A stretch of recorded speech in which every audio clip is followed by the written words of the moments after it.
Hey, what's up, and welcome back to Interpreting the Stars, where today I have a brand new film to talk to you guys about, coming to theaters on September 24th. I got to see it a little bit earlier. Later, it's going to be on demand on October 25th. It's Surge.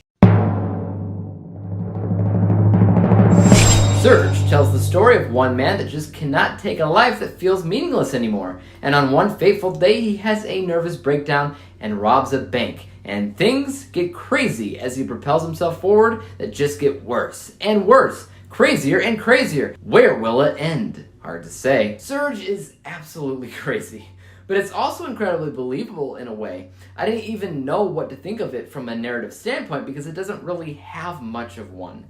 This is like a presentation of the internal id coming forward, getting unleashed, getting wild. And honestly, there's no telling what this guy will do next, and I definitely don't want to give anything away.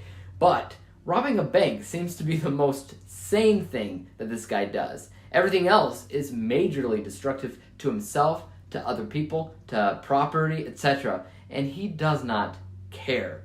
It's no longer about other people or other things. It's no longer about listening to society telling him what to do. This is just plain and simple animal instincts doing whatever the crap they want without repercussions. And it's just, it's adrenaline from beginning to end. And you know this movie can't end well. This guy does too many things and is acting too impulsively that you know by the end of the film something has to happen. He either has to be arrested or killed, something.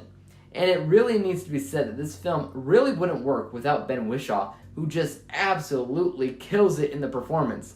It's got to be the best performance I've ever seen from him, and he definitely secures this performance with all these tics that his character does anytime that he does something crazy. It's like his entire body can't even contain itself when he does the unthinkable. So he might laugh a little bit here and there, or literally twitch his arms around, and he literally cannot fall asleep because he has all of this adrenaline coursing through his veins that he doesn't know what to do with. It is so good. He is so good in this role, and in general, the pacing is incredible. It's kind of a slow burner and insane adrenaline rush at the same time because it kicks off with a bang, and it just gets crazier from there on out, and I personally couldn't ever look away. I was way too engrossed with the film.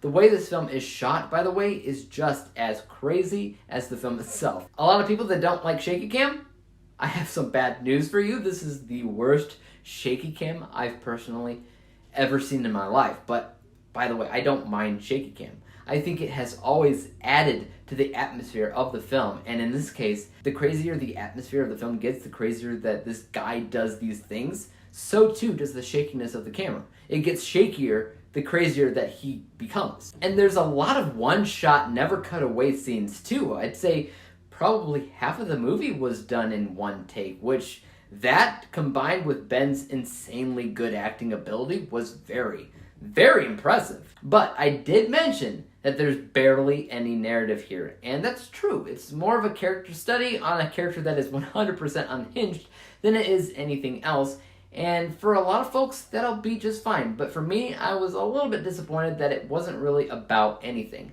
There wasn't this specific thing that he was trying to do other than experience, life the way his id basically wants to experience it. But there isn't anything specific. So when there isn't anything specific, you're not entirely sure where the film is headed and where it'll end.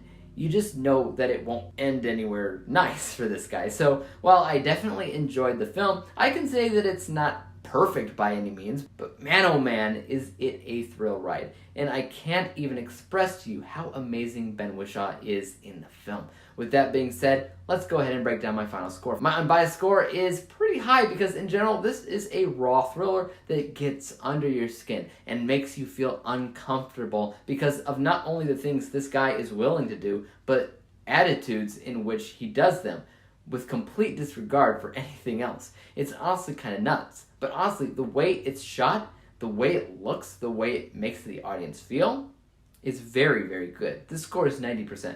My bias score is a little bit lower than that because, I'm not clamoring to see it again as far as my rewatchability factor goes, nor do I really want to own it, but it's still very exciting, and I was very enthralled with the film from beginning to end. This score is 82%. So, when we combine the two scores together, we come to the final rating of 86%, 86 out of 100 possible stars, or an A- letter grade. Guys, have you seen Surge, and are you looking forward to it if you haven't seen it yet? Let me know, and as for YouTube, you guys know what to do. Hit that like, subscribe button, and bell to be notified when I come up with my next review. And until then, peace out. Dave examines movies we just watch for fun. Davey is the expert, he is the #1 critic that I go to when I need a movie.